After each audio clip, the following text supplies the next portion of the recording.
Johnny Ludlow, first series by Mrs. Henry Wood. Johnny Ludlow, first series, 1874, consists of 26 short, self-contained stories. Each chapter explores different events, mysteries, and social issues, with Johnny Ludlow either observing or participating. You can enjoy each story individually, making this series perfect for watching one chapter at a time. Part 12, Chapter 23, Bursting Up. There have been fiery August days in plenty, but never a more fiery one than this that I'm going to tell of. It was Wednesday, and we were sitting under the big tree on the lawn at Dyke Manor. A tree it would have done you good only to look at on a blazing day. A large weeping ash, with a cool and shady space within it, large enough for a dozen chairs round, and a small table. The chairs and the table were there now. On the latter stood ice cider and some sparkling lemonade. Uncommonly good both on that thirsty day. Mr. Brandon, riding by on his cob, had called in to see us, and sat between me and Mrs. Todd. She was knitting something in green shades of wool. The squire had on a straw hat. Todd lay on the grass outside, in the shade of the laurels. Hugh and Lena stood at the bench near him, blowing bubbles and chattering like magpies. "Well, I don't know," said old Brandon, taking a draught of the lemonade. "It often happens with me if I plan to go anywhere much beforehand, that when the time comes I am not well enough for it." Mr. Todd had been telling him that he thought he should take the lot of us to the seaside for a week or two in September, and suggested that he should go with us. It had been a frightfully hot summer, and everybody felt worn out. "Where shall you go?" questioned Mr. Brandon. "Somewhere in Wales, I think," said the squire. "It's easiest of access from here. Aberystwyth, perhaps." "Not much of a sea at Aberystwyth," cried Mr. Brandon, in his squeaky voice. "Well, it's not quite a Gibraltar rock, Brandon, but it does for us. The last time we went to the seaside, it is 3 years ago now." "For," mildly put in Mrs. Todd, looking up from her wools. "For is it? Well, it was Aberystwyth we went to then, and we were very comfortably lodged. It was at a Mrs. Noon's, I remember. And who's coming now?" A dash in at the gate was heard, a little startling Mr. Brandon, lest whatever it was should dash over his cob, tied to the gate-post, and then came the smooth run of light wheels on the gravel. "Look out and see who it is, Johnny." Putting the leaves aside, I saw a light, elegant, open carriage, driven by a groom in livery, a gentleman seated beside him in dainty gloves. "Why, that's the Clement Pell's little carriage," exclaimed Mrs. Todd, who had been looking for herself. "And that's Mr. Clement Pell in it," said I. "Oh," said Mr. Brandon. "I'll go then." But the squire put up his arm to detain him. Todd did the honors, went to receive him, and brought him to us under the tree. The children stopped, blowing bubbles, to stare at Mr. Clement Pell as he crossed the lawn. It struck me that just a shade of annoyance appeared in his face when he saw so many of us there. Shaking hands, he sat down by Mr. Todd, observing that it was some time since he had seen us. It was 6 weeks or so, for we had not happened to meet him since that visit of mine and Todd's at his house in Kensington. All the family were back again now at Parefer Hall, and we were going to a grand entertainment there on the following day, Thursday. An open-air fete, the invitations had said. "You have been very busy lately, Mr. Clement Pell," observed the squire. "I've not been able to get to see you to thank you for the kindness of your folk to my boys in town. Twice I called at your chief bank, but you were not visible." "I have been unusually busy," was the answer. "Business gets worse, that is, more extensive every day. I have had to be about a good deal besides, so that with one thing and another, my time has been more than fully occupied. I am very glad your young men enjoyed themselves with us in London," he added in hearty tones. Mr. Brandon gave me such a look that for the life of me, I could not say a word in answer. The London visit, taking it altogether, had not been one of enjoyment, but Clement Pell had no suspicion of the truth. "Rather a rapid life, that London life," remarked Mr. Brandon dryly. "And I went hot all over, for fear he might be going to let out things to the company." "Rapid," repeated Mr. Clement Pell. "Well, so it is, especially for us businessmen." Mr. Brandon coughed, but said no more. The squire pressed refreshment on Mr. Clement Pell. He'd have nothing to say to the cider. It would make him hotter, he thought, but took some of the lemonade. As he was putting the glass down, Mrs. Toddetly asked whether tomorrow's fete was to be as grand and large as was reported. And the annoyance, seen before, most certainly again crossed Clement Pell's face at the question. "I do not really know much about it," he answered. "These affairs are my wife's, not mine, and perhaps you don't much care for them," put in the squire, who had noticed the expression. "I should like them very much, if I had more time to spare for them," said Mr. Clement Pell, playing with his handsome chain and seals. "We men of large undertakings must be content to work ourselves, and to let our wives and daughters do the playing. However, I hope I shall manage an hour or two for this one tomorrow." "What are to be the amusements?" inquired Mrs. Toddetly. "The question is, rather, what they are not to be," smiled Mr. Clement Pell. "I heard the girls talking about it with one another last night. Dancing, music, archery, fortune-telling. Something, I suppose, of what may be called a fancy fair," she interrupted. "Just so. A fancy fair without charge. At any rate, I make no doubt it will be pleasant, and I sincerely hope to see you all at it. You will come, I trust, Mr. Brandon. These things are not in your usual way, I am aware, but I have neither the health nor the inclination for them," said Mr. Brandon, quite shrilly, stopping him before he could finish. "But I trust you will make an exception in favor of us tomorrow. I was about to say, Mrs. Clement Pell and the Miss Clement Pells will be so pleased to see you." "Thank you," said old Brandon, in a tone only just short of rudeness. "I must be going, squire." He got up as he spoke, shook hands with Mrs. Toddetly only, nodded to the rest of us, and set off across the lawn. Children liked him in spite of his voice and dry manner, and of course Hugh and Lena, pipes and soap-suds and all, attended him to the gate. As the brown cob went trotting off, and the squire was coming back again, for he had gone too, Mr. Clement Pell met him halfway across the lawn, and then they both went indoors together. "Clement Pell must want something," said Mrs. Toddetly. "Johnny, do you notice how very aged and worn he is? It never struck me until today. He looks quite gray." "Well, that's because he is getting so. I shall be gray sometime, but I don't mean that kind of grayness, Johnny, gray hairs. His face looks gray. It was a reflection of these green leaves. Good mother." "Well, perhaps it might be," she doubtfully agreed, looking up. "What a grand fate it is to be, Johnny. You'll have to put on your best bib and tucker. Good mother. That new dress you bought for the Sterling's christening. I should if I went, but the fact is, Johnny, I and Mr. Toddetly have made up our minds not to go, I fancy. We were talking together about it this morning. However, we shall see when tomorrow comes. I wouldn't be you then. That will be too bad. These open-air fetes are not in our way, Johnny.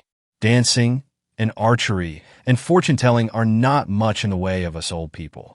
You young ones think them delightful, as we did once. Hugh, Lena, what is all that noise about?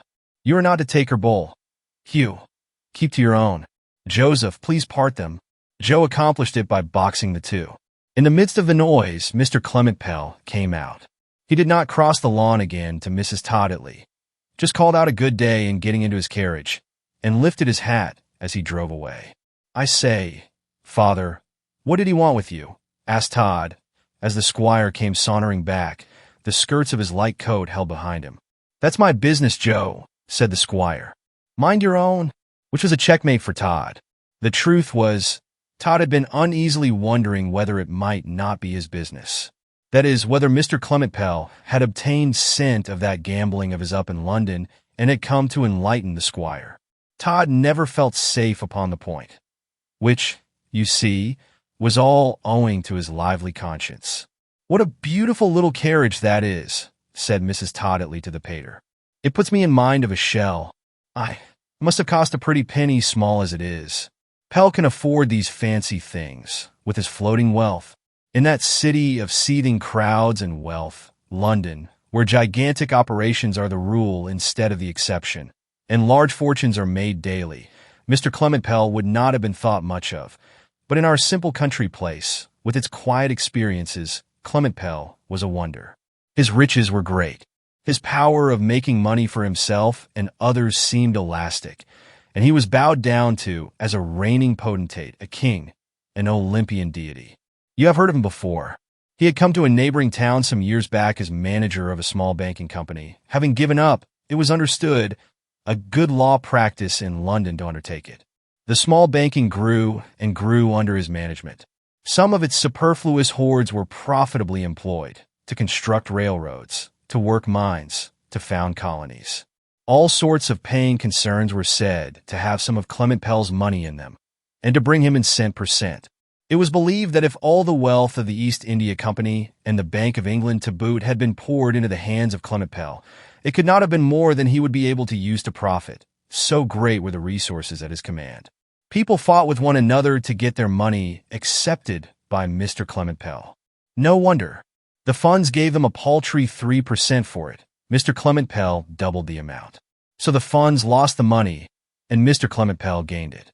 He was worshipped as the greatest benefactor that had ever honored the country by settling down in it. I think his manner went for something. It was so pleasant. The world itself might have loved Mr. Clement Pell. Deputations asked for his portrait to hang up in public buildings. Individuals besought his photograph. Mrs. Clement Pell was less liked. She was extravagant and haughty. It was said she was a very high family indeed, and she could not have looked down upon common people with more scorn had she been born a duchess. I'm sure no duchess ever gave herself the airs that Mrs. Clement Pell did, or wore such fine bonnets. When Mr. Clement Pell opened a little branch bank at Church Dykeley, as he had already done at 2 or 3 other small places, the parish at once ascended a few feet into the air.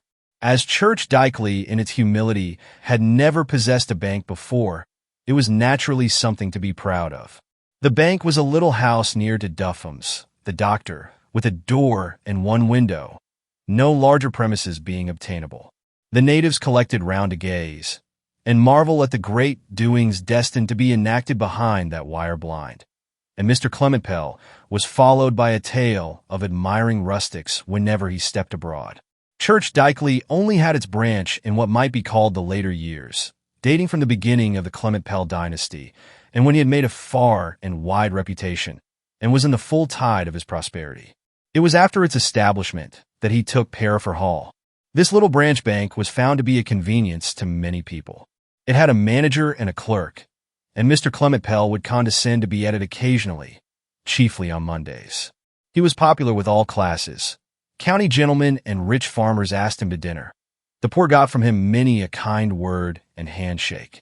Mrs. Clement Pell dined with him at the gentlemen's tables, but she turned up her nose at the farmers and would not go near them. In short, take them for all in all, there was no family so grand in the county or who made so much noise as the Clement Pells. Their income was something enormous, and of course they might launch out if they liked. It had grown to be a saying amongst us, as rich as the Clement Pells. Mrs. Todditley had said she supposed the entertainment would be something like a fancy fair. We had not had a great experience of fancy fairs in our county, but if they were all like this, I shouldn't mind going to one twice a week. The sky was unclouded, the wind still, the leaves of the trees scarcely stirred. On the lawn the sun blazed hot and brilliant, but the groves were cool and shady. Since the place came into Mr. Clement Pell's occupancy, he had taken in part of a field and made the grounds more extensive. At least, Mrs. Clement Pell had done so, which came to the same. Spending money went for nothing with her. And why should it, when they had so much? If you climbed to the top of an artificial rockery, you could see over the high hedge. I did so, and took a look at the chimneys of George Reed's cottage. You've not forgotten him, and his trouble with Major Parafor. But for that trouble, the Clement Pells might never have had the chance of occupying Parafor Hall. It was as good as fairyland. Flags hung about, banners waved, statues had decked themselves in garlands. The lawns and the walks were alive with company. The ladies sported gala dresses, all the colors of the rainbow. Dancing, shooting, flirting, talking, walking, sitting. We were as gay as birds of paradise. There was a tent for the band, and another for refreshments, and no end of little marquees dotted about for anything. One was a post office, where love letters might be had for the asking. When I look back on that day, now through the mist of years, it stands out as the gayest and sunniest left to memory. As to refreshment, you may think of anything you like and know it was there. There was no regular meal at all throughout the afternoon and evening, but you could begin eating and drinking when you went in if you chose, and never leave off till you left. The refreshment tent communicated with one of the doors of the house, through which fresh supplies came as they were wanted. All was cold. Besides this, there was a tea and coffee marquee, where the kettles were kept always on the boil. No one could say the Clement Pells spared pains or expense to entertain their guests right royally. Todd and I strolled about to take in the whole scene. The Clement Pell carriages, the big barouche and the small affair that Mrs. Todd Itley had called a shell, came dashing up at intervals, graciously dispatched to bring relays of guests who did not keep carriages of their own. Mrs. Clement Pell stood on the lawn to receive them, the Miss Clement Pells with her. If I were able to describe their attire, I would do so. It beat anything for gorgeousness I had ever seen. Glistening silk skirts under robes of beautiful lace, fans in their hands, and gossamer veils in their hair. I say, Todd, here they come. A sober carriage was driving slowly in. We knew it well, and its steady old horses and servants too. It was Sir John Whitney's. Rushing round a side path, we were up with it when it stopped. Bill Whitney and his two sisters came tumbling out of it. It's going on to your house now with the trunk, said Helen, to us. William has been most awfully tiresome. He would put his everyday boots and coat in our box, instead of bringing a portmanteau for himself. As if a fellow wanted a portmanteau for just one night, exclaimed Bill. What you girls can have in that big trunk amazes me. I should say you are bringing your bed and pillows in it.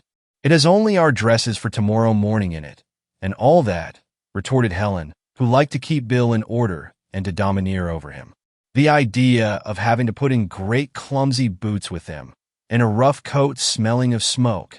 This is to be left here, I think, Miss Helen, said the footman, displaying a small black leather bag. Why, yes, it contains our combs and brushes, returned Helen, taking it and giving it to one of the Clement Pell servants, together with 2 cloaks for the evening. Todd went up to the postilion. Look here, Pinner.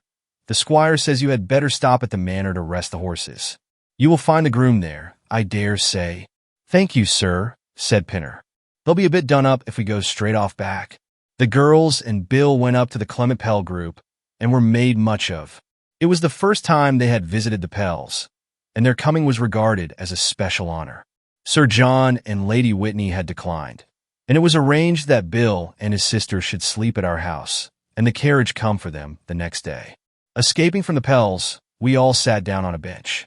Helen Whitney began whispering about the Miss Pell's dresses. I never saw such beauties, she exclaimed. I wonder what they cost. Millions, I should say, cried Bill. These are plain, ugly old things beside them, grumbled Helen. She meant her own dress and Anna's. They wore white spotted muslins and blue ribbons. One of those gorgeous robes was worth 50 times as much, but I know which set of girls look the most ladylike. They are very beautiful, sighed Helen, with a spice of envy. But too much for an affair like this. Not for them, said Bill stoutly. The Clement Pells could afford robes of diamonds if they liked. I'm not sure, but I shall go in for one of the girls. Don't talk nonsense, reproved Helen. We went into the fortune-telling tent.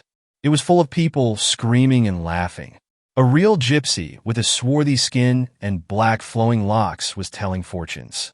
Helen had hers told when she could make a place, and was promised a lord for a husband and 35 grandchildren. At which the tent roared again, and Helen laughed too.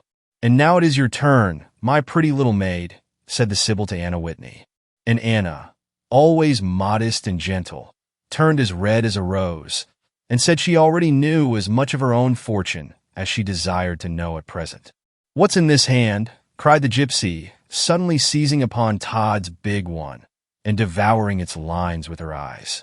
Nay, master, don't draw it away, for there's matter here, and to spare. You're not afraid, are you? Not of you, my gypsy queen, gallantly answered Todd, resigning his palm to her. Pray let my fate be as good as you can. It is a smooth hand, she went on, never lifting her gaze. Very smooth. You'll not have many of the cares and crosses of life. Nevertheless, I see that you have been in some peril lately, and I should say it was connected with money. Debt. There were not many things could bring the color to Joseph Todd Itley's face, but it matched then the scarlet mantle the gypsy wore slung over her right shoulder. You might have heard a pin drop in the sudden hush. Anna's blue eyes were glancing shyly up through their long lashes. Peril of debt, or perhaps of steeplechasing, continued the Sibyl with deliberation, and at that the shouts of laughter broke out again through the tent, and Anna smiled. Take you care of yourself, sir, for I perceive you will run into other perils before you settle down. You have neither caution nor foresight. That's true enough, I believe, said Todd. Any more? No more, for you are just one of those imprudent mortals who will never heed a friendly warning. Were I you, I'd keep out of the world till I grew older. Thank you, said Todd, laughing as much as the rest of them, and he drew away his hand. Johnny, that was a near shave, he whispered, putting his arm within mine when we had pushed our way out. Was it all guesswork? Who the deuce is the woman? I know who I think she is. The Pell's English governess, Miss Phoebus. Nonsense. I do. She has got herself up in character and dyed her skin and hair. Then, by George, if it is, she must have gathered an inkling of that matter in London. I don't see how. Nor I, Johnny. Some of these days I shall be bursting out with it to the pater, and so get the weight off my mind. I shouldn't wonder. She says you have no caution. It's not pleasant, I can tell you, youngster, to live in dread that somebody else will bring it out to him. I'll go in for this next dance, I think. Where's Anna? Anna did not say no. She would never say no to anything he asked her, if I possessed the gift of divination. They joined the dancers. Bill and Helen went to the archery. And how are you enjoying it, pray, Johnny Ludlow? The voice nearly shot me off the arm of the bench, for it was Mr. Brandon's. I don't think there was any living man I should have been so surprised at seeing at the fete as he. Why? Is it you, sir? Yes, it is Johnny. You need not stare as if you thought me an intruder. I was invited. Yes, of course, sir. But I fancied you never came to such parties. Never was it one like this. Unless I went to it in my sleep, he said, standing with me before the bench and casting his eyes around. I came today to look after you. After me, sir? Yes, after you. And perhaps a little bit after your friend, Todd Itley. Mr. Pell informed us the entertainments would include fortune-telling. I didn't know, but there might be a roulette table as well. Or cards, or dice, or billiards. Oh, no, sir. There's nothing of that sort. It's not the fault of the young Pells, I expect, then. That choice companion of yours, called Gusty, and the other one in scarlet. Neither of them is here, Mr. Brandon. Gusty has gone to the Highlands for grouse shooting, and Fabian sent word he couldn't get leave to come down. I have not seen the eldest son yet, but I suppose he is somewhere about. Oh, said Mr. Brandon, and whenever he spoke of the Pells his voice was thinner than ever, and most decidedly took a mocking sound. Gone grouse shooting is Gusty, and the other can't get leave. A lieutenant, is he not? Yes, a lieutenant. His sister Constance has just told us she does not believe it is true that he could not get leave. She thinks he never asked for it, because he wanted to stay in London. Ah, it's fine to be the Pells, Johnny. One son off to shoot grouse, another living his fast London life, the rest holding grand doings down here that could hardly be matched by the first nobleman amongst us. Very fine. Wonder what they spent a year, taking it in the aggregate. Have you been here long, sir? Half an hour or so. I've been looking about me, Johnny, and listening to the champagne corks popping off. Squire here? No. He and Mrs. Todditley did not come. Sensible people. Where's young Joe? He is with the Whitneys. Dancing with Anna, I think, and he had better keep to that, said Mr. Brandon, with a little nod. He'll get no harm there. We sat down, side by side, taking a side glance at him. I saw his eyes fixed on Mrs. and the Miss Clement Pells, who were now mixing with the company. He did not know much about ladies' dress, but there seemed to strike him. Showy, Johnny, is it not? It looks very bright in the sun, sir. No doubt. So do spangles. It's real, sir, that lace. Helen Whitney says so. A great deal too real. So is the rest of it. Hark at the music and the corks and the laughter. Look at the people and the folly. Don't you like the fate, sir? Johnny, I hate it with my whole heart. I was silent. Mr. Brandon was always more queer than other people. Is it in keeping with the Pells, this upstart grandeur and profusion? Come, Johnny Ludlow, you've some sense in your head. Answer me. They have both risen from nothing, Johnny. When he began life, Pell's ambition was to rise to a competency, an El Dorado of 300 or 400 a year, and that only when he had worked for it. I have seen her taking the milk for their tea from the milkman at the door, when they kept one servant to do everything. Pell rose by degrees and grew rich. So much the more credit due to his perseverance and his business talents. And would you not have them spend their riches, Mr. Brandon? Spend their riches. Of course I would, in a proper way. Don't you interrupt your elders, Johnny Ludlow. Where would be the use of a man's getting money unless he spent some of it? But not in this way. Not in the lavish and absurd and sinful profusion that they have indulged in of late years. Is it seemly or right or decent the way they live in? The sons aping the manners and company of their betters, of young fellows who are born to the peerage and their thousands a year? The mother holding her head in the air as if she wore an iron collar. The daughters with their carriages and their harps and their German governesses, and their costly furbelows that are a scandal on common sense? The world has run mad after these Pells of late years. But I know this much. I have been ashamed only to look on at the Pells' unseemly folly. At that moment Martha Jane Pell, in the toilette that Bill Whitney said must have cost millions, went looming by, flirting with Captain Connaught. Mr. Brandon looked after them with his little eyes. They are too fine for their station, Johnny. They were not born to this kind of thing, were not reared to it, have only plunged into it of recent years, and it does not sit well upon them. One can only think of upstarts all the time. The Pells might have lived as gentle people. Aye, and married their children to gentlemen and gentlewomen had they pleased. But to launch out in this unseemly way has been a just humiliation to themselves, and has rendered them a poor, pitiful laughingstock in the eyes of all right-minded people. It's nothing less than a burlesque on all the proprieties of life. And it may be that we have not seen the end of it, Johnny. Well, sir, they can hardly be grander than. Say more assuming, lad. I suppose I meant that, Mr. Brandon. Perhaps you think they'll be for taking the Marquis's place, Ragley next if it should come into the market, or East Castle, or... I did not mean exactly in that way, Johnny. He interrupted again, a queer look on his thin lips as he got up. Are you going into the eating tent, sir? I am going away. Now that I have seen that you and Joe Todditley are tolerably safe from gaming tables and the like, there's nothing further to keep me here. I feel a sort of responsibility in regard to you too, seeing that that unpleasant secret lies with me, and not with Joe's father. It is early to go, sir. The fun has hardly begun. None too early for me. I am a magistrate, looked up to in a manner in the neighborhood, insignificant though I am. It is not I who will countenance this upstart foolery by my presence longer than I can help. Johnny Ludlow. Mr. Brandon disappeared. The hours went on to twilight and then to dark.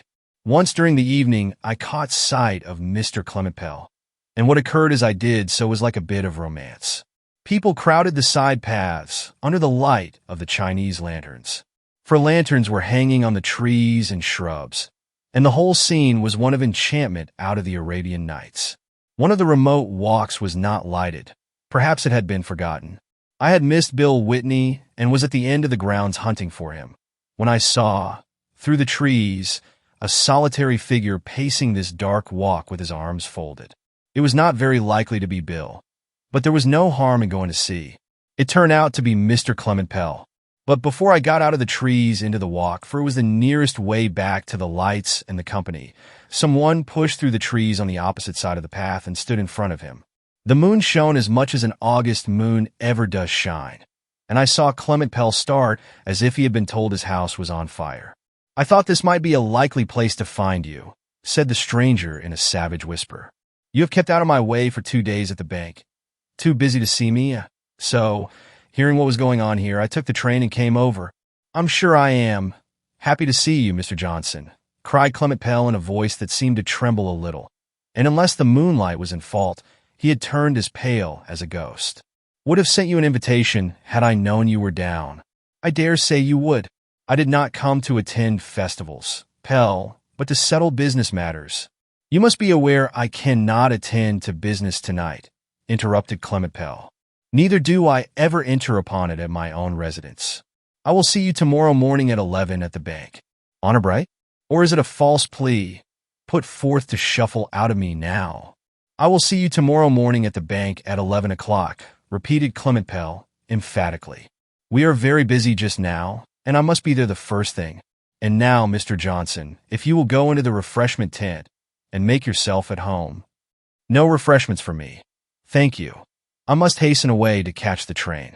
But first of all, I will ask you a question, and answer it you must whether it is your habit of entering on business at home or whether it is not. Is it true that I did not want to hear more secrets and went crashing through the trees? I should have gone before, but for not liking they should know anyone was there. They turned round. Oh, is it you, Mr. Ludlow? Cried Pell, putting out his hand as I passed them. Yes, sir. I am looking for young Whitney. Have you seen him? I think I saw him at the door of one of the tents just now. You'll find him amongst the company, I dare say. The squire and Mrs. Todditley have not come, I hear. No, sir. Oh, well, give my very kind regards to them, and say I am sorry. I hope you are taking care of yourself. In the way of refreshments, the stranger and I had stood facing each other. He was a very peculiar-looking man with a wide stare, black hair, white whiskers, and very short legs. I thought it anything but good manners of him to come over, as he had confessed to have done, to disturb Clement Pell at such a time. At 9 o'clock Giles arrived with the pony carriage for the young ladies and two of us. The other and Giles were to walk. But we didn't see the fun of leaving so early. Giles said he could not wait long. He must be back to get old Jacobson's gig ready, who was spending the evening at the manor. The Jacobsons, being farmers, though they were wealthy and lived in good old style, had been passed over when Mrs. Clement Pell's invitations went out. So Todd sent Giles and the carriage back again, with a message that we all preferred walking, and should follow shortly. Follow we did, but not shortly. It was past 11 when we got away. The dancing had been good, and no one was at hand to say we must leave. Helen and Anna Whitney came out with their cloaks on. What with the dancing and the sultriness of the weather, the night was about as hot as an oven. We were almost the last to leave, but did not mean to say so at home. It was a splendid night, though, very clear, the moon larger than usual. We went on in no particular order, the five of us turning out of the Paraford gates together. Oh, screamed Helen, when we were some yards down the road. Where's the bag? Anna, have you brought the bag? No, replied Anna. You told me you would bring it. Well, I'm going to do so. William, you must run back for it. Oh, bother the bag, said Bill. You girls can't want the bag tonight. I'll come over for it in the morning. Not want it. Why, our combs and brushes and thin shoes are in it, retorted Helen. It is on a chair in that little room off the hall. Come, William, go for it. I'll go, Helen, I said. Walk quietly on, and I shall catch you up. The grounds looked quite deserted. The Chinese lanterns had burned themselves out, and the doors appeared closed. One of the side windows was open and gay with light. I thought it would be less trouble to enter that way, and leaped up the balcony steps to the empty room. Empty, as I took it to be. Well, it was a sort of shock.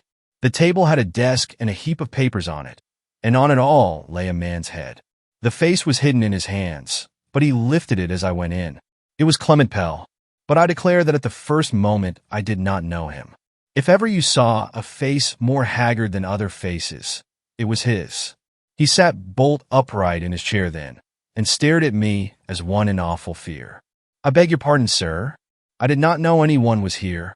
Oh, it is you, he said, and broke out into a smile, which somehow made the face look even more worn and weary than before. I thought you had all left. So we have, sir. But Miss Whitney forgot her bag, and I have run back for it. She left it in the small room in the hall. Oh, all right, he said. You can go and get it and run out this way again if you like. I dare say the hall door is closed. Good night, sir, I said, coming back with the bag. We have had a most delightful day, Mr. Clement Pell, and I'm sure we ought to thank you for it. I am glad it has been pleasant. Good night. The trees were pretty thick on this side the house. In passing a grove a few paces from the window, I saw something that was neither trunks nor leaves, but Mr. Johnson's face with its black hair and white whiskers. He was hiding in the trees, his face peeping out to look at the room and at Clement Pell. It made me feel queer. It made me think of treachery. Though what treachery, Or where, I hardly knew. Not a trace was to be seen of the face now. He drew it in, no doubt to let me pass. Ought I to warn Mr. Pell that he was being watched? I had distinctly heard the man say he was going away directly. Why had he stayed? Yes, it would be right and kind. Walking a bit further, I quietly turned back. Clement Pell had a pen in his hand this time, and was poring over what seemed to be a big account book or ledger. He looked surprised again, but spoke quietly. Still left something behind you, Mr. Ludlow? No, sir, not this time, I said, speaking below my breath. I thought I would come back and tell you, Mr. Pell, that someone outside is watching this room. If I broke off in sheer astonishment. He started up from his chair and came creeping to where I stood, to hide himself, as it seemed, from the watcher, his haggard cheeks white as death. But he put a good face on it to me. I could not hear you, he whispered. What did you say? Someone watching. It is the same man I saw you talking to in the dark walk tonight, with the black hair and white whiskers. Perhaps he means no harm, sir. He is hiding in the trees and just peeping out a look in here. You are sure it is that same man? He asked with a relieved air. Quite sure. Then it is all right. Mr. Johnson is an eccentric friend of mine. Rather given to take at times more than is good for him. I suppose he has been going in for champagne. I thought it might be some bad character. It might be all right, as Mr. Pell said. I fancied, by the relieved tone, that it was so, but I felt quite sure that he had cause to fear, if not Mr. Johnson, someone else. At that moment there arose a slight rustle of leaves outside, and he stood, holding his breath to listen, his finger raised. The smell of the shrubs was borne freely on the night air. It is only the wind. There must be a little breeze getting up, said Mr. Clement Pell. Thank you, and good night. Oh, by the way, don't talk of this, Mr. Ludlow. If Johnson has been exceeding, he would not like to hear of it again. No fear, sir. Once more, good night. Before I had well leaped the steps of the balcony, the window, a very heavy one, was closed with a bang, and the shutters being put to. Glancing back, I saw the white face of Clement Pell through the closing shutters, and then heard the bolt shot. What could he be afraid of? Perhaps Johnson turned mad when he drank. Some men do. Have you been making that bag, Johnny? They called out when I caught them up. No, I'm sure it was on the chair, said Helen. Oh, I found it at once. I stayed talking with Mr. Pell. I say, has the night grown damp? Or is it my fancy? What does it matter? Returned Bill Whitney. I wish I was in a bath for my part, if it was only cold water. The squire stood at the end of the garden when we reached home, with old Jacobson, whose gig was waiting. After reproaching us with our sins, first for sending the carriage back empty, then for being so late, the squire came round and asked all about the party. Old Jacobson drew in his lips as he listened. It's fine to be the Clement Pells, cried he. Why, a Duke Royal could not give a grander party than that. Real lace for gowns, had they? No wonder Madame Pell turns her nose up at farmers. Did Clement Pell send me any particular message? Asked the pater. He sent his kind regards, I said, and he was sorry you and Mrs. Todditley did not go. It was a charming party, cried Helen Whitney. Papa and Mama put it to us when the invitation came, would we go or would we not go? They don't much care for the Clement Pells. I am glad we did go. I would not have missed it for the world. But there's something about the Clement Pells that tells you they are not gentle people. Oh, that's the show and the finery, said Bill. No, I think it lies more in their tones and their manner of speaking, said Helen. Johnny, are you quite sure Clement Pell sent me no message, except kind regards, and that? Quite sure, sir. Well, it's very odd. What is very odd, sir? Never you mind, Johnny. This was after breakfast on the Saturday morning.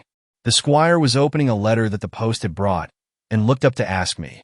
Not that the letter had anything to do with Clement Pell, for it only enclosed a bill for some ironmongery bought at Evesham. On the Friday the Whitneys had gone home, and Todd with them.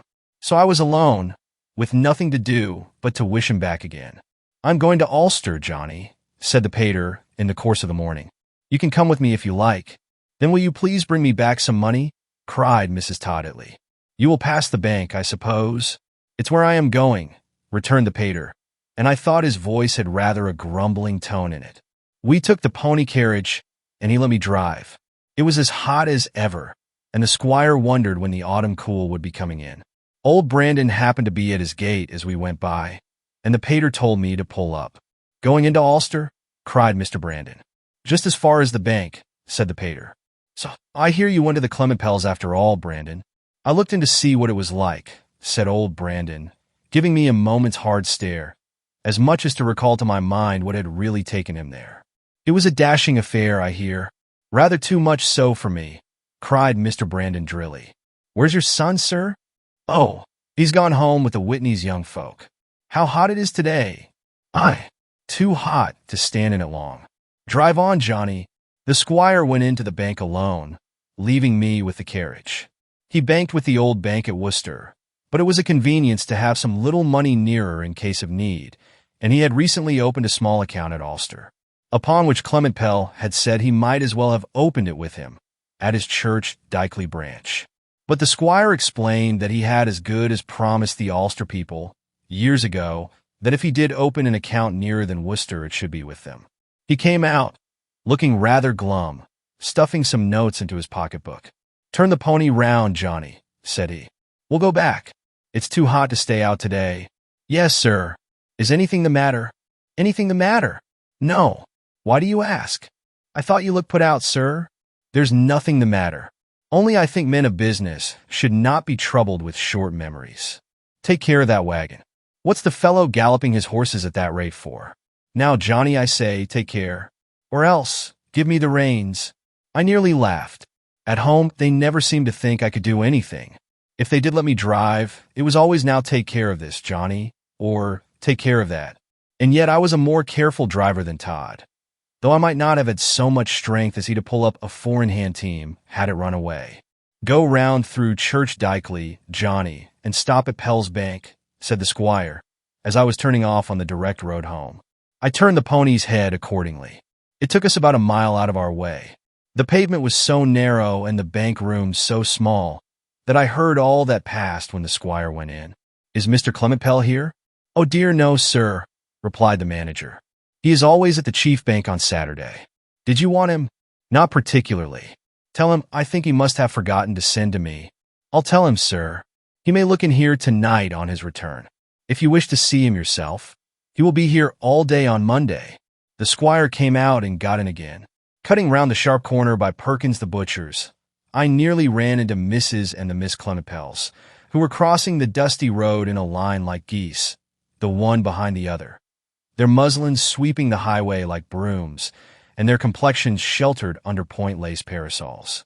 "There you go again, Johnny." "Pull up, sir." I pulled up, and the heads came from under the parasols and grouped round to speak to us. They had quite recovered Thursday's fatigue, Mrs. Clement Pell graciously said, in answer to the squire's inquiries, and she hoped all her young friends had done the same, Mr. Todditley's young friends in particular. "They felt no fatigue," cried the pater. "Why, ma'am, they keep anything of that sort up for a week and a day, and not feel it." "How's Mr. Clement Pell?" "He is as well as he allows himself to be," she answered.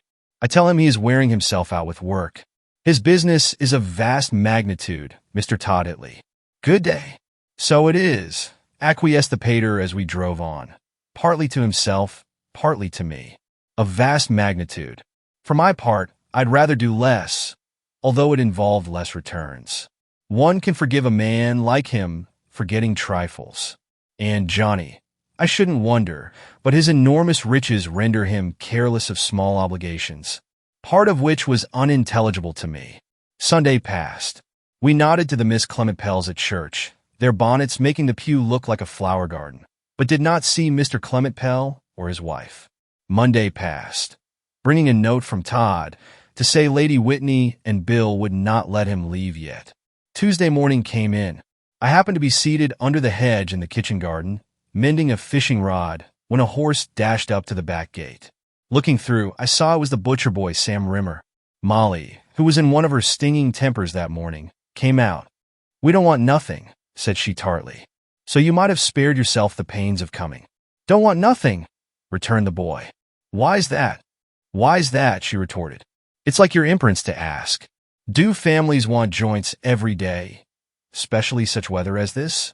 I going to cook fowls for dinner, and we've the cold round o' beef for the kitchen. Now you know why. Sam Rimmer? Sam Rimmer sat looking at her as if in a quandary, gently rubbing his hair, which shone again in the sun. Well, it's a pity, but you wanted some, said he slowly. We've gone and been and provided a shop full o' meat today, and it'll be a dead loss on the master. The Clement Pells don't want none, you see, and they took a'most as much as all the rest the gentlefolks put together. There's some up there. Some up where? Snapped Molly. At the Clement Pells. The talk is that they've busted up and be all gone off in consequence. Why, what do you mean? Cried Molly. Gone off where? Busted up from what? But before Perkins's boy could answer, the pater, walking about the path in his straw hat and light thin summer coat, came on the scene. He had caught the words. What's that you were saying about the Clement Pells, Sam Rimmer? Sam Rimmer touched his hair and explained. Upon going to Parafor Hall for orders, he had found it all 6s and 7s, some of the servants gone, the rest going.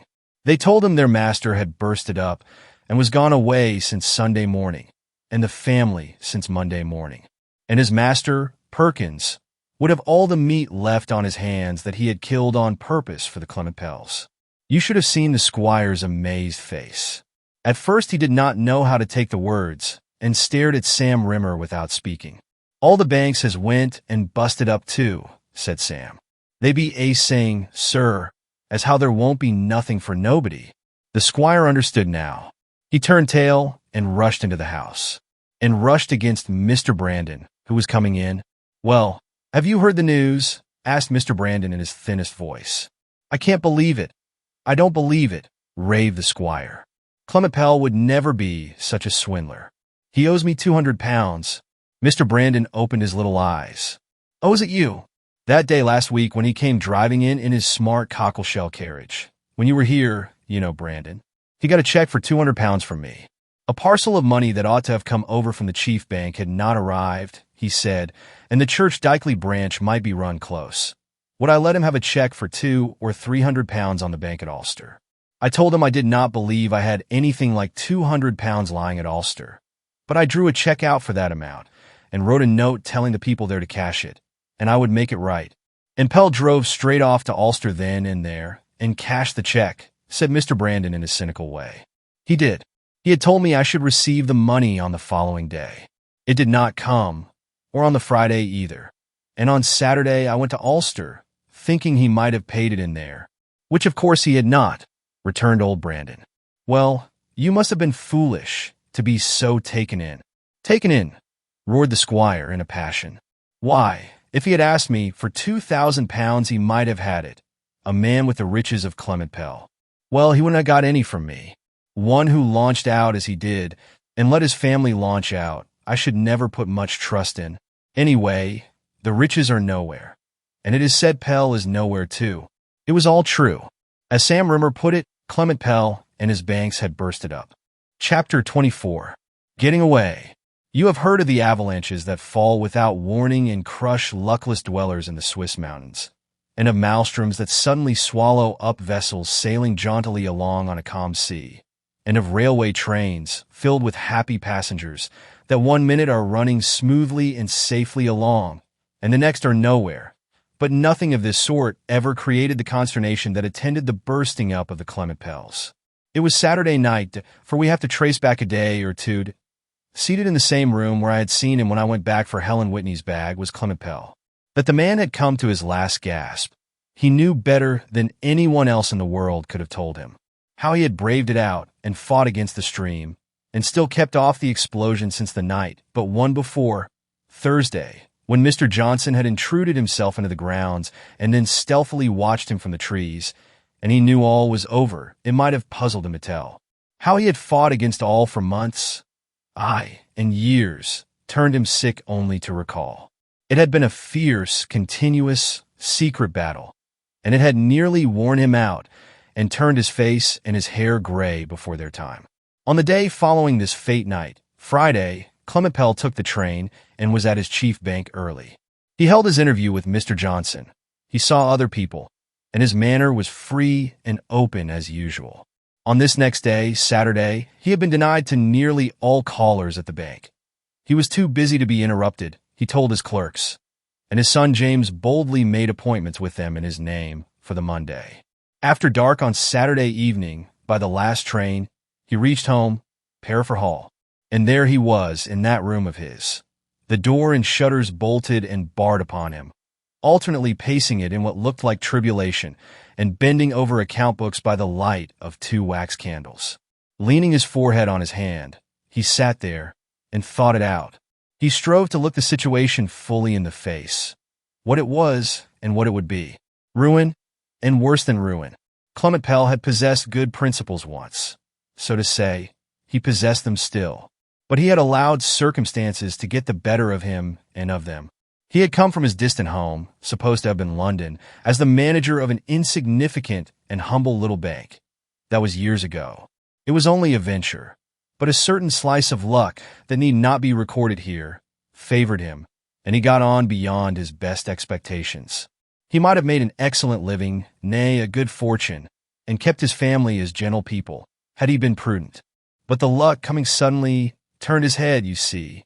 Since then, I, Johnny Ludlow, who am no longer the inexperienced boy of that pastime, have known it turn the heads of others. He launched out into ventures, his family launched into expense. The ventures paid. The undue expense did not pay. When matters came to be summed up by a raging public, it was said that it was this expense which had swamped the Pells. That alone, I suppose it could not have been, but it must have gone some way towards it. It lay on his mind heavily that Saturday night. Looking back, he got wondering how much more in round figures his family had cost him than they ought to have cost. There had been his wife's different expenses. Her houses and her staff of servants, her carriages and horses, her dresses and jewels, and all the rest that it would take too long to tell of, and the costly bringing up of his daughters, and the frightful outlay of his 2 younger sons. Fabian and Gusty Pell ought to have had 10,000 a year apiece, to have justified it. James had his expenses too, but in a quieter way. Clement Pell ran his nervous fingers through his damp hair as he thought of this, and in his bitter mind told himself that his family had ruined him. Unlimited spending show, the shooting up above their station. He gave a curse to it now. He had not checked it when he might have done so, and it or they got the upper hand, and then he could not. Nothing is so difficult as to put down such expenses as these when they have become a habit. And so the years had soon come that he found need for supplies. Unlimited as his millions were supposed to be by a confiding public, Clement Pell in secret wanted money more than most people. His operations were gigantic, but then they required gigantic resources to keep them going. Money was necessary, or the smash must have come 2 or 3 years earlier. But sufficient money was not then conveniently attainable by Clement Pell, and so he created some. He believed when all his returns from these gigantic operations should flow in, that he could redeem the act, could replace the money, and no one ever be the wiser. But it is the old story, one that has been enacted before and since. He found somehow that he could not replace it. Like Todd in that gambling affair when we were in London, in trying to redeem himself, he only got further into the mire. Todd, in playing on to cover his losses, doubled them. Clement Pell's fresh ventures in the stream of speculation only sent him into deeper water. Of late, Clement Pell had been walking as on a red-hot plowshare. It burnt and scorched him everlastingly, and he could not get out of it. But the end had come. The thundercloud so long hovering in the air was on the very point of bursting, and he was not able to meet it. He must get away. He could not face it. Get away for good, as he hoped, never to be tracked by friends or foes. What his future life was to be, he did not attempt to consider. He only knew that he would give all he ever had been worth to be able to live on, no matter how quietly, with his fellow men around him. The little moderate home that he and his wife had once looked to as the haven of their desires would have been a harbor of safety and pride to him now. Say what you will, men do not like to be shown up as black sheep in the eyes of their fellows, especially if they have hitherto stood out as conspicuously white leaders of the flock. The contrast is so great, the fall so startling. The public gives them all sorts of hard names, as it did in the case of Clement Pell. A desperately hardened man he must be, said the world, with a brazen conscience, unprincipled as, well, yes, as Satan. But we may be very sure of one thing, that upon none does the disgrace tell so keenly, the ruin so heavily, the sense of shame so cruelly, as on these men themselves. Put it, if you will, that they make a purse and carry it off to set up a new home in some foreign land. They carry their sense of humiliation with them also, and their sun of happiness in this life has set. Men have tried this before now, and died of it. That was the best that lay prospectively before Clement Pell. What the worst might be, he did not dare dwell upon. Certain ugly possibilities danced before his mental vision, like so many whirling ballet girls. "If I can only get away," he muttered. "If I can only get away." He tried to confine his whole attention to the ledgers before him, and he put on his spectacles again. Mental trouble and mental work will dim the sight, as well as whiten the hair and line the face, and Clement Pell could not see as he had seen a year before. He altered figures, he introduced entries, he tore out whole leaves, and made a bonfire of them in the grate, carefully removing from the grate first of all its paper ornament. One book he burnt wholesale, even to the covers, and the covers made a frightful smell and daunted him. Money was wanted here, there, everywhere. Snatching a piece of paper, he idly dotted down the large sums occurring to him at the moment, and quite laughed as he glanced at the total. These were only business liabilities. At his elbow lay a pile of bills, domestic and family debts, house rent, taxes, horses, carriages, servants' wages, bills for food, bills for attire, all running back a long while, for no one had pressed Clement Pell. The outlay for the fete might well have been profuse, since none of it was ever paid for. Beside the bills lay letters from Fabian and Gusty, wanting money as usual. To all these he scarcely gave a thought. They were as nothing.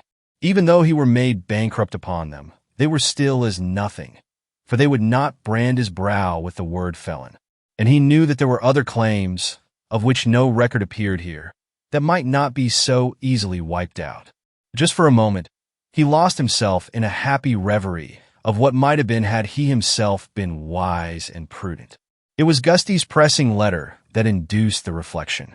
He saw himself a prosperous man of moderate expenses and moderate desires, living at his ease in his own proper station, instead of aping the great world above him. His daughters reared to be good and thoughtful women, his sons to be steady and diligent whatever their calling, whether business or profession. And what were they? "Curse the money and the pride that deluded me and my wife to blindness," broke with a groan from the lips of Clement Pell. A sharp knocking at the door made him start. He looked about to see if there were anything to throw over his telltale table, and had a great mind to take off his coat and fling it there. Catching up the ornamental paper of the grate to replace it if he could, the knocking came again, and with it his wife's voice, asking what that smell of burning was. He let her in, and bolted the door again. How far Mrs. Clement Pell had been acquainted with his position never came out to the world. That she must have known something of it was thought to be certain, and perhaps the additional launching out lately, the sojourn at Kensington, the fate, and all the rest of it, had only been entered upon to disarm suspicion. Shut up together in that room, they no doubt planned together the getting away. That Mrs. Clement Pell fought against their leaving home in grandeur, to become fugitives, flying in secret like so many scapegoats, would be only natural. We should all so fight. But he must have shown her that there was no help for it. When she quitted the room again, she looked like one over whom 20 years had passed, as Miss Phoebus told us later. And the whole of that night, Mrs. Clement Pell never went to bed, but was in her room gathering things together barefooted, lest she should be heard. Jewels, dresses, valuables. It must have been an awful night, deciding which of her possessions she should take, and which leave forever. At 6 a.m. Sunday, Mr. Clement Pell's bell rang, and the groom was summoned. He was bade get the small open carriage ready to drive his master to the railway station to catch an early train. Being Sunday, early trains were not common. Mr. Clement Pell had received news the previous night, as was intimated, of an uncle's illness. At that early hour, and Sunday besides, Clement Pell must have thought he was safe from meeting people, but, as it happened, things do happen unexpectedly in this world. In bowling out from his own gates, he nearly bowled over Duffham. The doctor, coming home from a distant patient, to whom he had been called in the night, was jogging along on his useful old horse. "Well," said he to the banker, "you are off early. Drive on, don't stop," whispered Clement Pell to the groom. "I had news last night of the dangerous illness of my poor old uncle, and am going to see him," he called out to Duffham as they passed. "We shall have it piping hot again today, doctor." The groom told of this encounter afterwards, as did Duffham too for that matter, and neither of them had any more suspicion that Clement Pell was playing a part than a baby could have had. In the course of the morning the groom drove in again, having safely conveyed his master to a distant station. The family went to church as usual, chaperoned by Miss Phoebus. Mrs. Clement Pell stayed at home, saying she had a headache, and no doubt quietly completed her preparations. About 6 o'clock at night a telegram was delivered. The uncle was dying. Mrs. Clement Pell must come as soon as possible to be in time to see him. As to bringing the children, she must do as she pleased about that.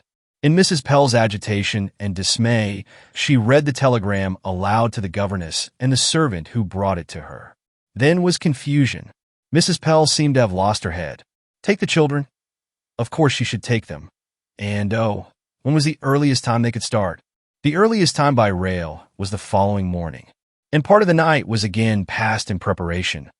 Openly, this time, Mrs. Clement Pell said they should probably stay away some days, perhaps a week or two, and must take things accordingly.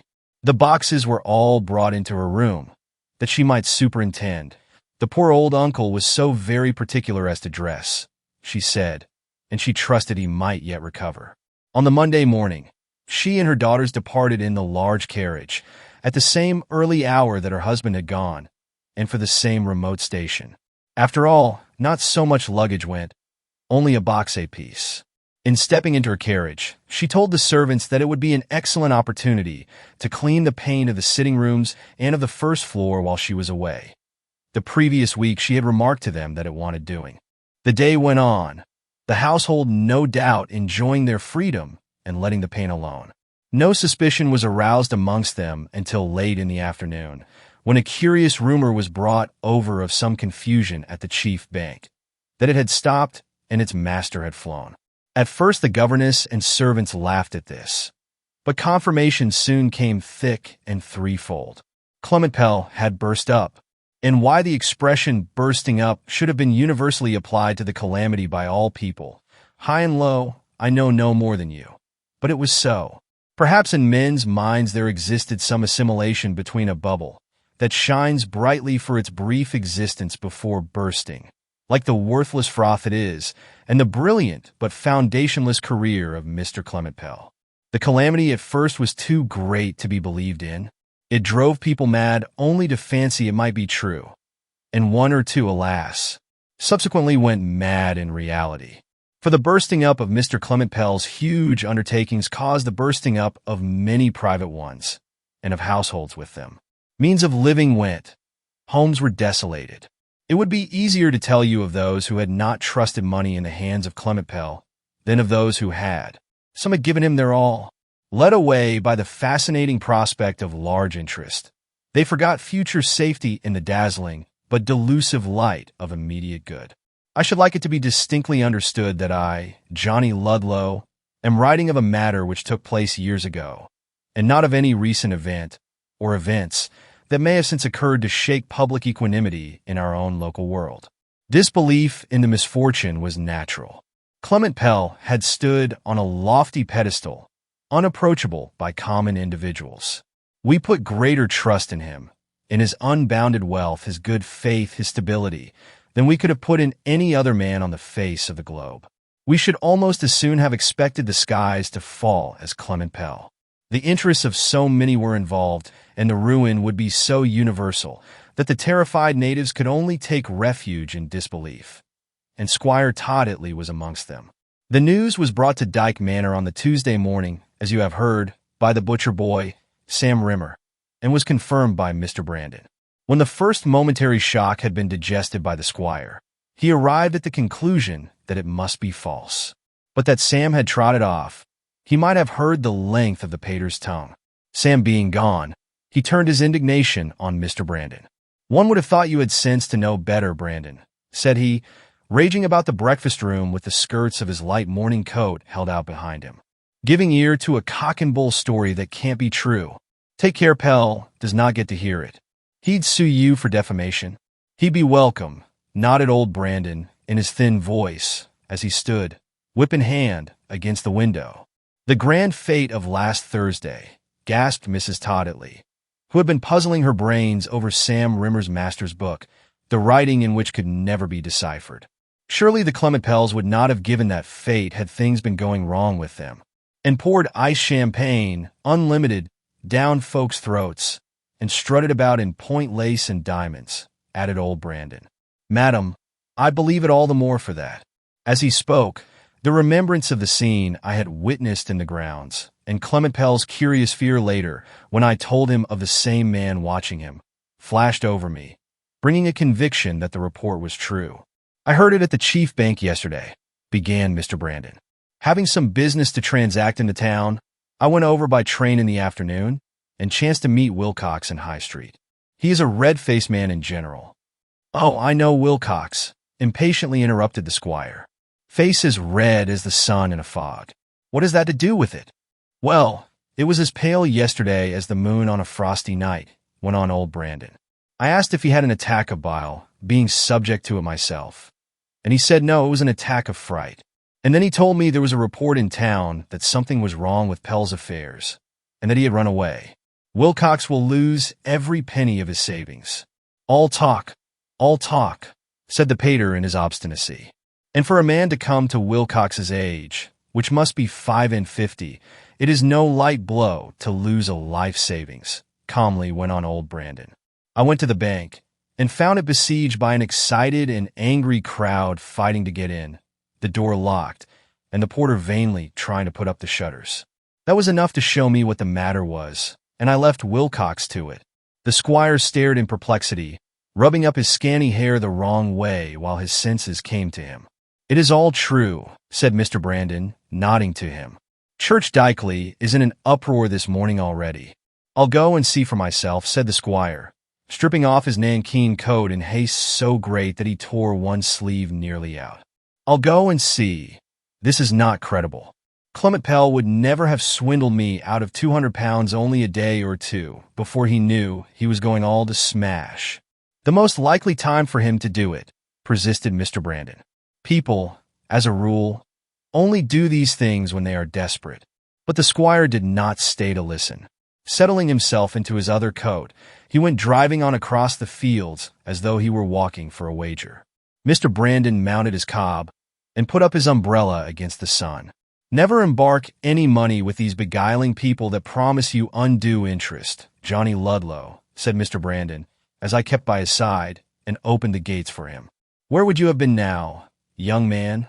Or worse, where should I have been, had I, the trustee of your property, consented to risk it with Pell? He asked me to do it. Clement Pell did, sir? When? A year or two ago. I gave him an answer, Johnny, and I fancy he has not altogether liked me since. I could not think of placing even a shilling of Johnny Ludlow's where I did not know it to be safe. I said to him, "It will be safe with me," says Pell, sharply. "Possibly so, Mr. Pell," I answered. "But you see, there's only your word as guarantee, and that is not enough for an honest trustee. That shut him up." "Do you mean to say you have doubted Clement Pell's stability, Brandon?" demanded the squire, who was near enough to hear this. "I don't know about doubting," was the answer. "I have thought it as likely to come to a smash as not, that the chances for it were rather better than half." This sent the squire on again. He had no umbrella, and his straw hat glistened in the heat. Church Dykeley was in a commotion. Folk were rushing up to the little branch bank black in the face, as if their collars throttled them, for the news was spreading like fire in dry turf. The squire went bolting in through every obstruction and seized upon the manager. "Do you mean to tell me that it's true, Robertson?" he fiercely cried, "that things have gone to smash?" "I am afraid it is, sir," said Robertson, who looked more dead than alive. "I am unable to understand it. It has fallen upon me with as much surprise as it has on others." "Now, don't you go and tell falsehoods, Robertson," roared the squire, as if he meant to shake the man. "Surprise upon you indeed. Why, have you not been here, at the head and tail of everything, but I did not know how affairs were going. Indeed, sir, I tell you truth. Tell a jackass not to bray, foamed the squire. Have you been short of funds here lately, or have you not? Come, answer me that. It is true. We have been short. But Mr. Clement Pell excused it to me by saying that a temporary lockup ran the bank short, especially the small branch banks. I declare before heaven that I implicitly believed him, added Robertson, and never suspected there could be any graver cause. Then you are either a fool or a knave. Not a knave, Squire Todditley. A fool I suppose I have been. I want my £200, returned the squire. And, Robertson, I mean to have it. But Robertson had known nothing of the loan, was surprised to hear of it now. As to repayment, that was out of his power. He had not 200 pence left in the place, let alone pounds. It is a case of swindle, said the squire. It's not one of ordinary debt. I can't help it, returned Robertson. If it were to save Mr. Clement Pell from hanging, I could not give a stiver of it. There's my own salary, sir, since midsummer. That, I suppose, I shall lose. And I can't afford it, and I don't know what will become of me and my poor little children. At this, the squire's voice and anger dropped, and he shook hands with Robertson. But as a rule, everyone began by browbeating the manager. The noise was deafening. How had Pell got off? By which route? Road or rail? By day or night? It was a regular hubbub of questions. Mr. Brandon sat on his cob all the while, patiently blinking his eyes at the people. Pomerby of Rock Cottage came up, his old hands trembling, his face as white as the new paint on Duffham's windows. It can't be true, he was crying. It can't be true. Had you money in his hands, Pomerby? Every shilling I possess in the world. Mr. Brandon opened his lips to blow him up for foolishness, but something in the poor old face stopped him. Pomerby elbowed his way into the bank. Duffham came out of his house, a gallipot of ointment in his hand. Well, this is a pretty go. The squire took him by the buttonhole. Where's the villainous swindler off to, Duffham? I should like to know, answered the surgeon. I'll be pretty soon on his trail and ask him to refund my money, but surely he has none of yours? Pretty nigh half the savings of my years. Mercy be good to us, cried the pater. He got £200 out of me last week. What's to become of us all? It's not so much a question of what is to become of us. Of you and me, squire, said Duffham, philosophically, as of those who had invested with him their all. We can bear the loss. You can afford it without much hurt. I must work a few years longer, heaven permitting me, than I had thought to work. That's the worst of us. But what will those others do? What will be the worst for them? Mr. Brandon nodded approvingly from his saddle. Coming home last night from Duck Lane, by the way, there's another infant at John Mitchell's because he had not enough before. The blacksmith accosted me, saying Clement Pell was reported to be in a mess and to have run off. The thing sounded so preposterous that I thought at first Dobbs must have been drinking, and told him that I happened to know Clement Pell was only off to a relative's deathbed. For on Sunday morning, you see, a crush and rush stopped Duffham's narrative and nearly knocked us all down. Ball the milkman had come bumping amongst us in a frantic state, his milk cans swinging from his shoulders against my legs. I say, Ball, take care of my trousers. Milk stains, you know. Master Ludlow, sir, I be a'most mad, I think. Folks is saying as Mr. Clement Pell and his banks have busted up. Well, you have not lost anything, I suppose. Not lost, panted poor Ball. I've lost all I've got. 'Twere £100, Mr. Johnny, scraped together hard as goodness knows. Mr. Clement Pell were talking to me one day, and he says he, it's difficult to get much interest now. Money's plentiful. I give 8%, says he. Most persons gets but 3. Would ye take mine, sir, says I. My £100? If you like, he says. And I took it to him, gentlemen, thinking what luck I was in, and how safe it were. My £100, letting the cans down with a clatter. My £100 that I'd toiled so hard for. Gentlefolk, wherever be all the money gone. Well, it was a painful scene, one we were glad to get out of. The squire, outrageously angry at the way he had been done out of his money, insisted on going to Parafor Hall. Mr. Brandon rode his cob. Duffham stepped into his surgery to get his hat. One might have fancied a sale was going on. The doors were open, Boxes belonging to some of the servants were lying by the side entrance, ready to be carted away. People, creditors and curiosity mongers, stood about. Sam Rimmer's master, the butcher, came out of the house as we went in, swearing. Perkins had not been paid for a 12-month, and said it would be his ruin. Miss Phoebus was in the hall, and seemed to have been having it out with him. She was a light-haired, bony lady of 35 or so, and had made a rare good gypsy that day in the tent. Her eyes were peculiar, green in some lights, yellow in others. A frightfully hard look they had in them this morning. "Oh, Mr. Toddetley, I am so glad to see you," she said. "It is a cruel turn that the Clement Pells have served me, leaving me here without warning, to bear the brunt of all this. Have you come in the interests of the family?" "I've come after my own interests, ma'am," returned the pater, "to find out, if I can, where Clement Pell has gone to, and to see if I can get back any of the money I've been done out of." "Why, it seems every one must be a creditor," she exclaimed in surprise on hearing this. "I know I am one," was his answer. "To serve me such a trick, to behave to me with this duplicity. It is infamous," went on Miss Phoebus after she had related to us the chief events of the Sunday, as connected with the story of the dying uncle and the telegram. "If I get the chance, I will have the law against them, Mr. Toddetley." "It is what a few more of us mean to do, ma'am," he answered. "They owe me £40. Yes, Mr. Duffham, it is £40, and I cannot afford to lose it. Mrs. Pell has put me off from time to time, and I suppose it to be all right. I suspected nothing. They have not treated me well lately, either, leaving me here to take care of the house while they were enjoying themselves up in Kensington. I had a great mind to give warning then. The German governess got offended while they were in town, and left. Some friend of Fabian Pell's was rude to her." A little man looked into the room just then, noting down the furniture with his eye. "None of these here articles must be moved, you understand, Mum," he said to Miss Phoebus. "Don't talk to me," she answered wrathfully. "I'm going out of the house as soon as I can put my things together." And the man went away. "If I had only suspected," she resumed to us, her angry tone full of pain, "and I think I might have done so, had I exercised my wits. My room is next to Mrs. Pell's, but it's not much larger than a closet, and has no fireplace in it. She only gave it me because it was not good enough for anyone else.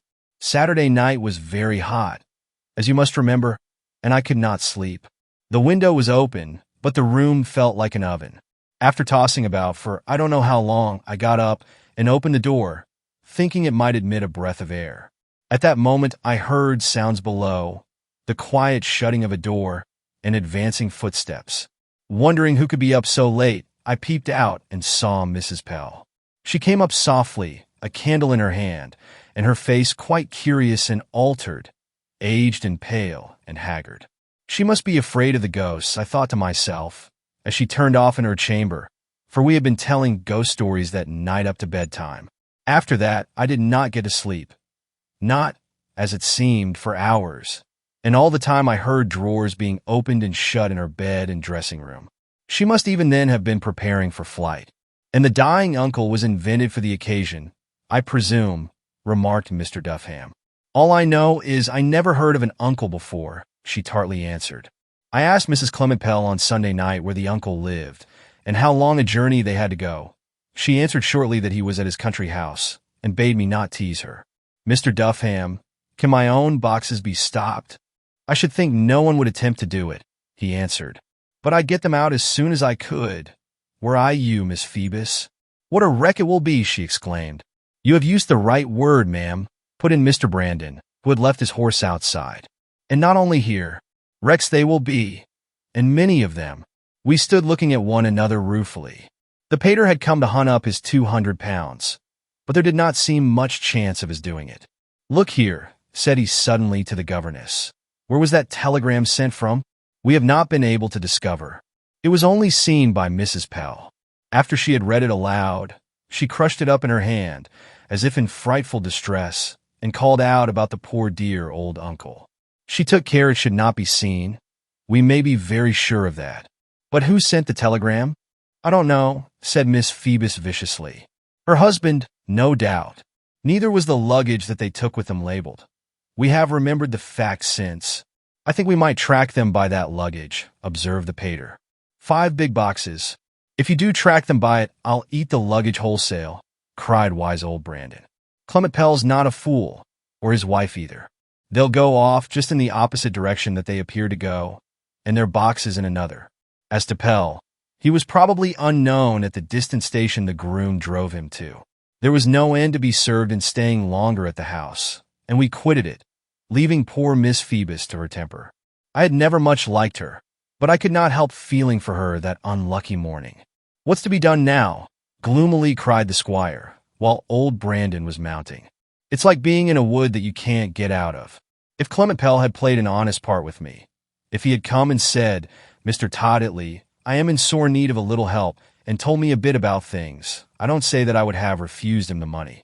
But to dupe me out of it in the specious way he did was nothing short of swindling, and I will bring him to book for it if I can. That day was only the beginning of sorrow. There have been such cases since, perhaps worse, where a sort of wholesale ruin has fallen upon a neighborhood.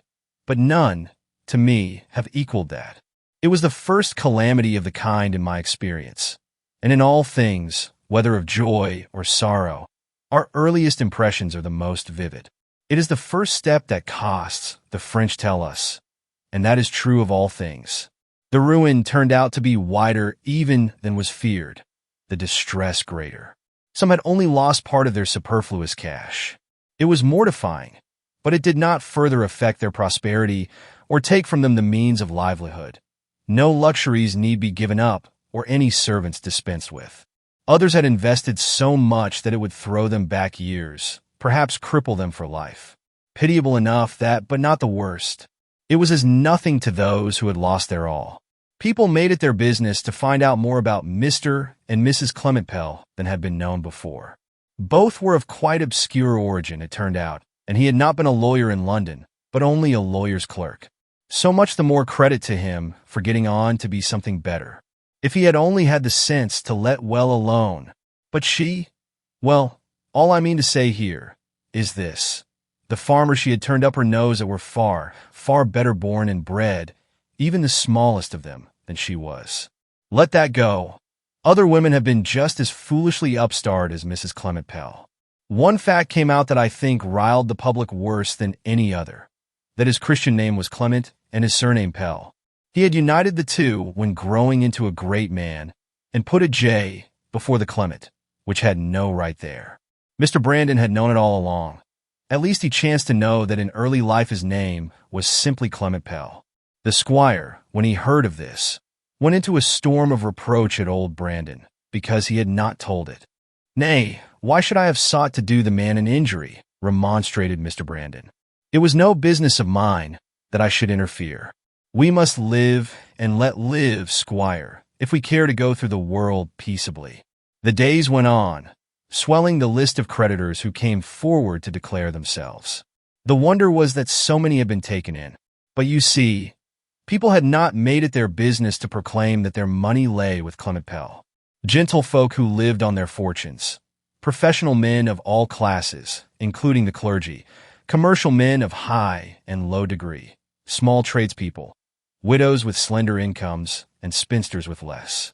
If Clement Pell had taken the money of these people, not intentionally to swindle them, as the squire put it in regard to his own, but only knowing there was a chance that it would not be safe, he must have been a hard and cruel man. I think the cries of the defrauded of that unhappy time must have gone direct to heaven. He was not spared. Could hard words injure an absentee? Clement Pell must have come in for all sorts of harm. His ears burned. I should fancy, if there's any truth in the saying that ears burn when distant friends give pepper. The queerest fact was that no money seemed to be left. Of the millions that Clement Pell had been worth, or had had to play with, nothing remained. It was inconceivable. What had become of the stores? The hoards of gold, the chests, popularly supposed to be filled with it, the banknotes, the floating capital. Where was it all? No one could tell. People gazed at each other with dismayed faces as they asked it. Bit by bit, the awful embarrassment in which he had been plunged for years came to light. The fictitious capital he had created had consumed itself, and the good money of the public had gone with it. Of course he had made himself secure, and carried off loads, said the maddened creditors. But they might have been mistaken there. For a week or two confusion reigned. Accountants set to work in a fog. Official assignees strove to come to the bottom of the muddy waters. There existed some of what people called securities, but they were so hemmed in by claims that the only result would be that there would not be anything for anyone. Clement Pell had done well to escape, or the unhappy victims had certainly tarred and feathered him.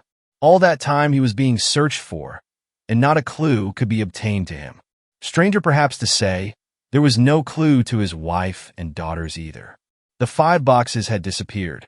It was ascertained that certain boxes, answering to the description, had been sent to London on the Monday from a populous station by a quick train, and were claimed at the London terminus by a gentleman who did not bear any resemblance to Clement Pell.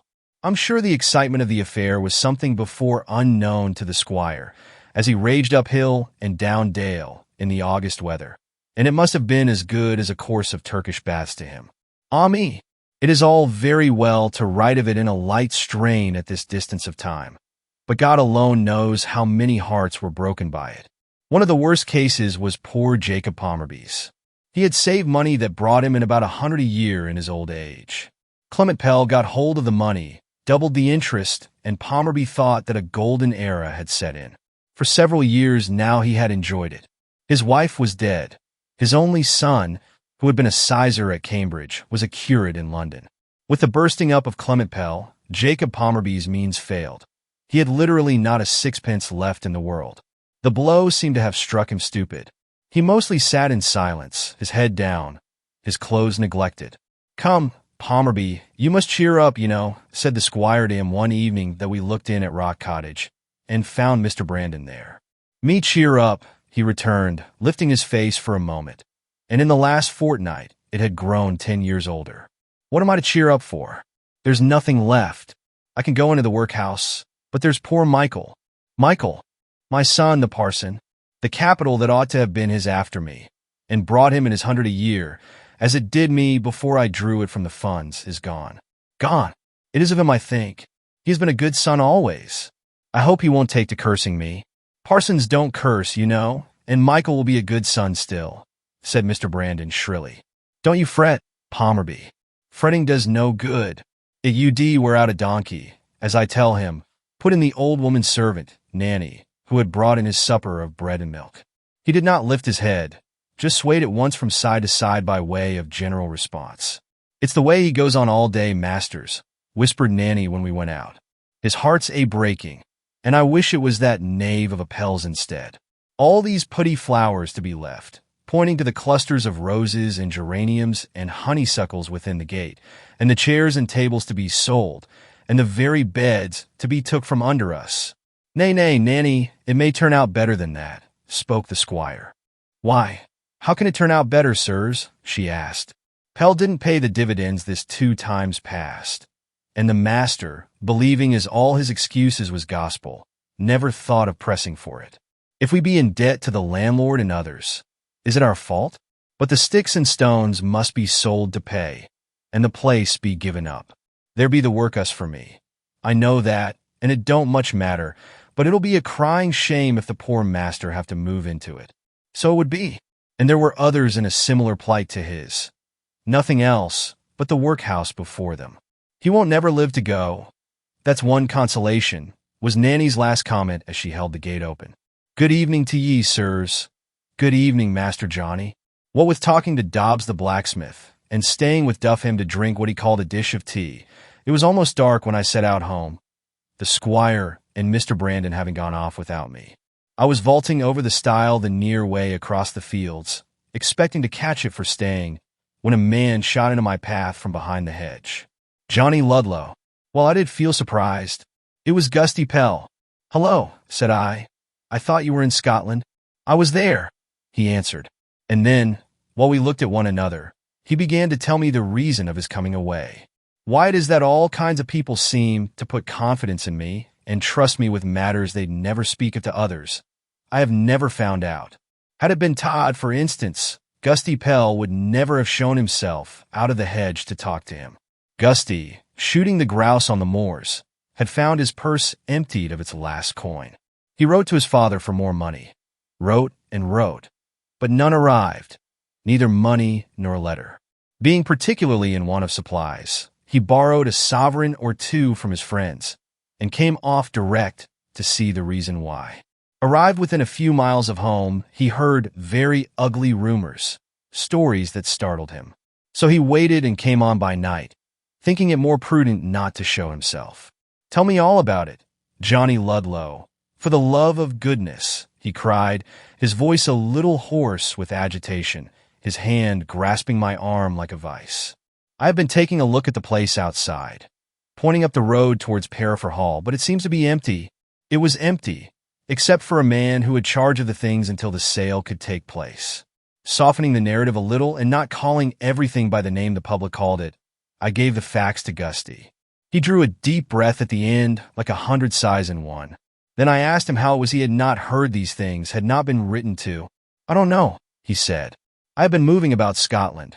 Perhaps a letter of theirs may have miscarried, and I suppose my later letters did not reach them.